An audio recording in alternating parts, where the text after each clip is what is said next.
Meanwhile, a WHO task force has been sent to South Sudan to probe an unidentified illness, which is reported to have killed 89 people. The country's health ministry has reported that an unknown disease has killed tens of people in the northern town of Fangak in Jonglei state.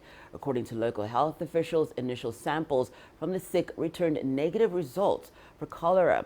Well, for more on that, we're joined by Dr. Aslam Desug, co-convener at the Progressive Health Forum, which is based in Johannesburg, South Africa. Thank you so much for joining us, Doctor. We've seen an unidentified, sorry for my tongue twister there, unidentified breakout of unknown diseases on the continent. Why are we seeing this, Doctor?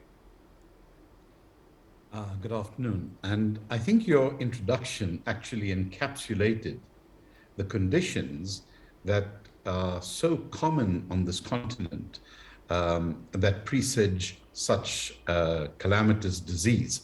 Now, on this particular issue, they're saying that it's not cholera, which one would expect, but, there are several other waterborne diseases which would give you similar symptoms.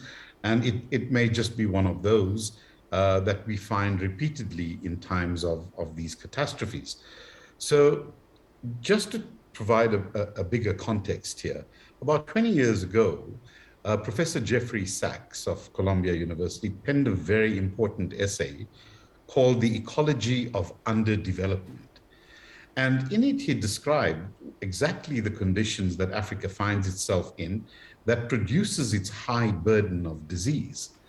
And not just the fact that its tropical and temperate zones are pretty extensive, but the chronic underdevelopment of the continent, its weak health systems, its often,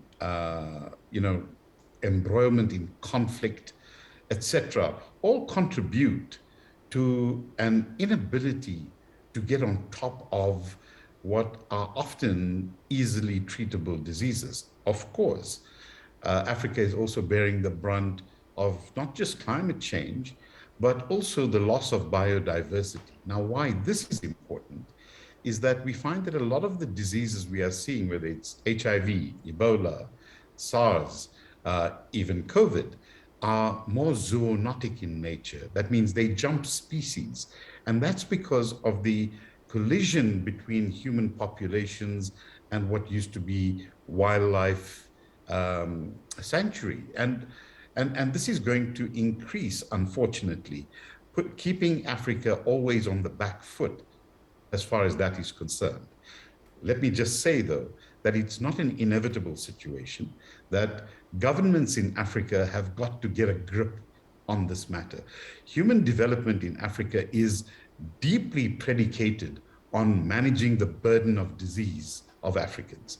And until we get a grip on that, we are going to find this chronic sense of catastrophe all the time, constantly chasing the ability to get on top of it and resulting in our people's continuous underdevelopment.